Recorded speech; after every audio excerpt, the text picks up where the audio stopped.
Your garage is it's like a big store in there.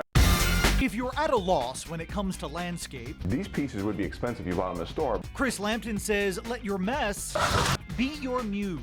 He and my skill level was in the negative zone before I met Chris. his wife Peyton co-host HGTV's Going Yard, where they've got 5 days and a crew of plenty to make spaces spectacular. We have 2.5 hours and minimal money. These cedar stumps are scraps from these pergola posts. Pair them with some leftover fence board. And the scrap boards we can use for the back sides. And we're well on our way to a raised planter. This is good. At a false bottom, so it won't require as much soil. Be sure to add the supports before you enclose the sides. Otherwise, you and I would be reaching in here with a hammer trying to knock these things in place. But first, these plastic pots were free. Imagine what they can become with Spray paint. Spray paint is your best friend in a lot of DIY projects. First, clean the plastic pots with plain water.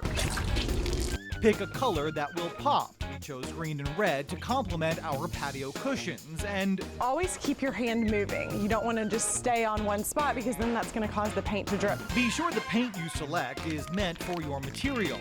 And at about $3 a can, these 3 pots look fabulous.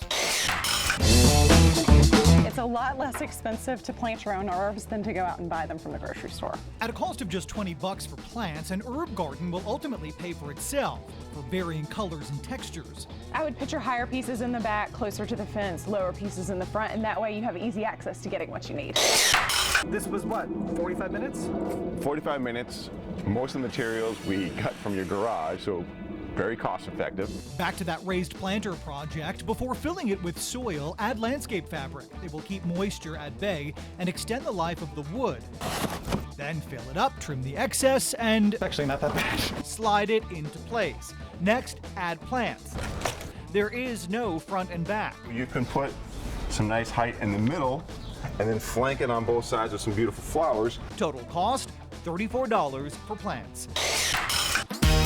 But wait until you see how we saved thousands. A lot of people love to see the look of a grill built in. One estimate to build it, $6,000. So instead, So we're gonna actually take both of these wings off, build a box on either side, put a little cement board, and then veneer it. and by we, Chris means me. While we'll measure it out and build the base together, the rest, as they say, is homework.